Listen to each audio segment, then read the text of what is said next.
रुको रुको, अगर हंसी ना आए तो कहना। तीन आलसी कामचोर एक साथ खाना खा रहे थे। खाने में नमक कम था तो सवाल यह उठा कि नमक कौन लाएगा। एक आलसी बोला, जो पहले बोलेगा वह नमक लाएगा। सब बैठे रहे, न कोई बोला और न ही किसी ने खाना खाया। 3 दिन गुजर गए और तीनों बेहोश हो गए। लोगों ने सोचा तीनों मर चुके हैं। अंतिम संस्कार की तैयारी हुई और पहले को जलाया जाने लगा तो वह बोल पड़ा, अरे मैं जिंदा हूं। तभी बाकी 2 आलसी चिल्लाए, चल बेटा अब नमक ला। रुको रुको, अगर हंसी ना आए तो कहना। पड़ोसी, यार तेरे घर से रोज हंसी की आवाज आती है, इस खुशहाल जिंदगी का राज क्या है।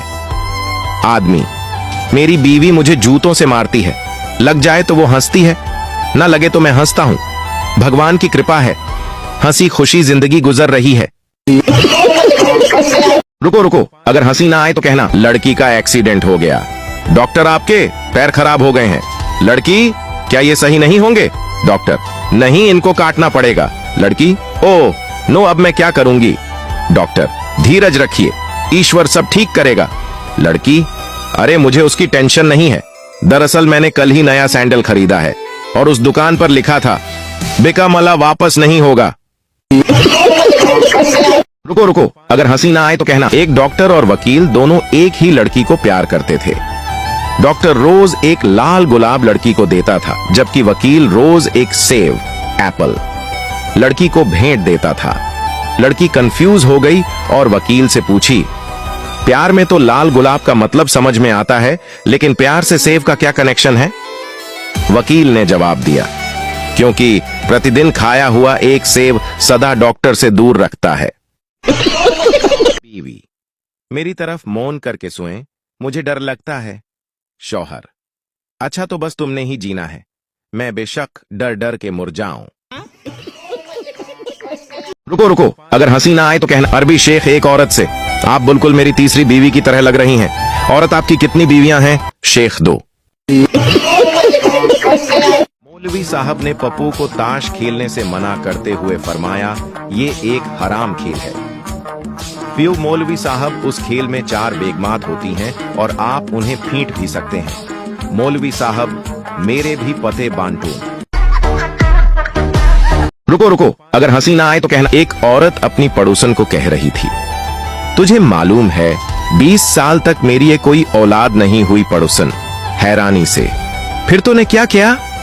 औरत, फिर मैं 31 साल की हुई तो मेरे पापा ने मेरी शादी कर दी, फिर जाके मुना हुआ।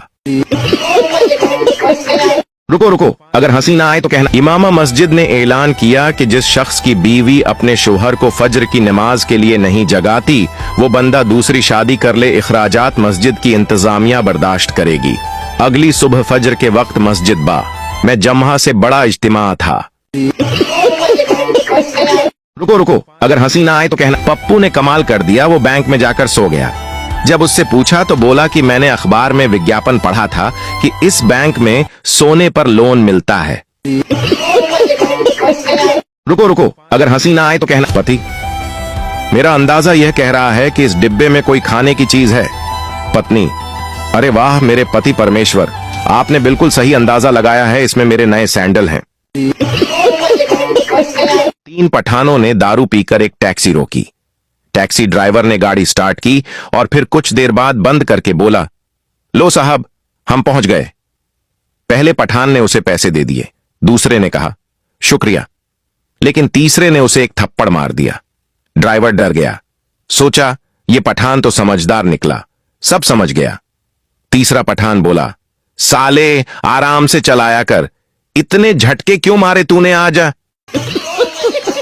रुको रुको, अगर हंसी ना आए तो कहना। शेदा साइकिल चला रहा था, तभी एक लड़की से टक्कर हो गई।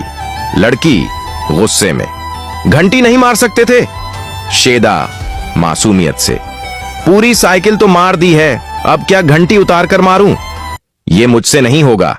बीवी, जब तुम शराब पीते हो तो मुझे पारो कहते हो, और जब बियर पीते हो तो डार्लिंग, लेकिन आज तुमने मुझे भूतनी क्यों कहा। शौहर, क्योंकि आज मैंने स्प्राइट पी है, इसीलिए सीधी बात की है। हेलीकॉप्टर के नीचे 10 बलोच और एक पठान लटक रहे थे और हेलीकॉप्टर झूल रहा था। पायलट ने ऐलान किया, तुम में से किसी एक को कुर्बानी देनी होगी ताकि हेलीकॉप्टर का वजन कम हो सके। ऐलान सुनकर सारे बलोच पठान की तरफ देखने लगे। पठान बोला, ठीक है, तुम लोग मेरे लिए ताली बजाओ, मैं कुर्बानी देता हूं। जैसे ही बलोचों ने ताली बजाई, सारे नीचे गिर गए। पठान मुस्कुराया और बोला, दिमाग नस्वार से चलता है, बड़ी शलवार से नहीं।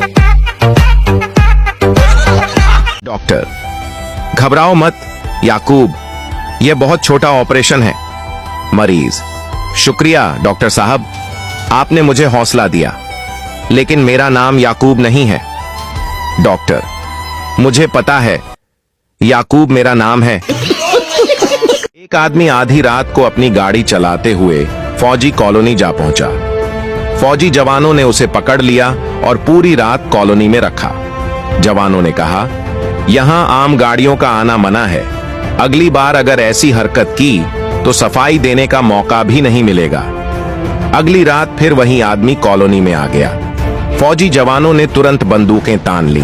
वह फौरन गाड़ी से बाहर निकला और हाथ ऊपर उठाकर वहीं से चिल्लाया, मुझे मौत का कोई डर नहीं है, आप चाहे मुझे मार दें, लेकिन गाड़ी की फ्रंट सीट पर बैठी इस औरत को खुदा के लिए यह यकीन दिला दें कि मैं पिछली रात आप लोगों के पास रुका था, किसी और औरत के पास नहीं। बीमार शौहर, मुझे जानवरों के डॉक्टर के पास ले चलो। बीवी हैरानी से, वो क्यों? शौहर, रोज सुबह मुर्गे की तरह उठ जाता हूँ, फिर घोड़े की तरह भाग भाग कर ऑफिस जाता हूँ, सारा दिन गधे की तरह काम करता हूँ, घर आकर तुम्हारे सामने तोते की तरह हाँ जी करता हूँ, बकरे की तरह खाने में सब्जी मिलती है, बिल्ली की तरह बच्चे संभालता हूँ और रात को भैंस के साथ सो जाता हूँ। मेरे अंदर कौन सी इंसानों वाली बात बची है? 3 दोस्त दारू पीने के बाद ऑन्टो में बैठ जाते हैं। ऑन्टो वाले ने देखा कि तीनों पीकर आए हैं, इसलिए वो बस इंजन चालू करके बंद करता है और कहता है, हम पहुंच गए। पहला दोस्त उसे पैसे देता है, दूसरा उसे थैंक्स कहता है और तीसरे ने उसे जोरदार तमाचा झाड़ दिया। ऑन्टो वाले को लगा कि उसने जो किया वो इसे पता चल गया। ऑन्टो वाला क्यों मारा? तीसरा, अब से ऑटो जरा धीरे चलाना। एक लड़की तोता खरीदने बाजार गई और उसे एक बोलने वाला तोता पसंद आया। लड़की ने तोते से पूछा, मैं कैसी लग रही हूं? तोता बोला, बहुत आवारा सी लग रही हो। लड़की को गुस्सा आया। तोते के मालिक दुकानदार को भी अपनी बिक्री खराब होती देख गुस्सा आ गया। उसने तोते को पानी में डुबो दिया और कहा, अब अगर तुमने गलत बात की तो तुम्हें पानी में डुबो दूंगा। तोते ने ठीक से बात करने का वादा कर लिया। लड़की फिर बोली, अच्छा ये बताओ कि अगर घर में मैं हूं और एक और आदमी हो तो वह कौन हो सकता है? तोता बोला, तुम्हारा पति। लड़की, और अगर मेरे साथ 2 आदमी हो तो दूसरा आदमी कौन होगा? तोता, तुम्हारे पति का भाई यानी तुम्हारा देवर। लड़की, और अगर 3 आदमी हो तो? तोता, तुम्हारा पति, देवर और तुम्हारे सिर पर हाथ रखने वाला कोई। लड़की, और अगर 4 आदमी हो तो? तोता मालिक की तरफ देखकर, पानी लाओ, मैंने पहले ही कहा था लड़की आवारा है। रुको रुको, अगर हंसी ना आए तो कहना। एक जाट ताऊ अस्पताल में आखिरी सांसें गिन रहा था। उसका परिवार व एक नर्स उसके बिस्तर के पास खड्डा दिए थे। ताऊ अपने बढ़े बेटे से बोला, बेटा तुम मेरे TDI सिटी वाले 15 बंगले ले लो। बेटी से कहा, तू सोनीपत सेक्टर 14 के बंगले ले ले। छोटे बेटे से कहा, तू सबसे छोटा है और मुझे सबसे ज्यादा प्यारा भी, तुझे मैं रोहिणी सेक्टर 24 पॉकेट 13 की 20 दुकानें देता हूं। आखिर में ताऊ पत्नी से बोला, मेरे बाद तुम्हें पैसों के लिए किसी का मुंह न ताकना पड़े, इसलिए मेरे यूनिटी वाले 12 फ्लैट तुम अपने पास रख लो। पास में खड़ी नर्स जो यह सब सुन रही थी बहुत प्रभावित हुई। उसने ताऊ की पत्नी से कहा, आप बहुत भाग्यशाली हैं कि आपको इतने अमीर पति मिले जो इतनी सारी जायदाद देकर जा रहे हैं। पत्नी, कौन अमीर? कैसी जायदाद? अरे इनका दूध बेचने का धंधा है, हम सबको जिम्मेदारियां बांट रहे हैं, सुबह सुबह दूध पहुंचाने की। एक शराबी की पीने की लत से तंग आकर उसकी पत्नी ने उसे तलाक दे दिया और बच्चों को लेकर मायके चली गई। बॉस ने भी नौकरी से निकाल दिया। हैरान परेशान वह अपने घर में अकेला बैठा था कि तभी उसकी नजर अलमारी में लगी शराब की बोतलों पर पड़ गई। गुस्से में वह उठा और एक खाली बोतल उठाकर दीवार में दे मारी। कमबख्त, तेरी वजह से मेरी बीवी मुझे छोड़ ढाकर चली गई। फिर उसने दूसरी बोतल उठाई और उसे भी तोड़ दिया। हरामजादी, तेरी वजह से मेरे बच्चे मुझसे दूर हो गए। तीसरी बोतल का भी यही हश्र किया और चिल्लाया, तेरी वजह से मेरी नौकरी चली गई। जैसे ही उसने चौथी बोतल उठाई तो वह भरी हुई थी। उसे संभाल कर दूसरी अलमारी में रखते हुए बोला, मेरे दोस्त, तुम जरा एक तरफ हो जाओ। मुझे मालूम है इस सब में तुम्हारा कोई हाथ नहीं है।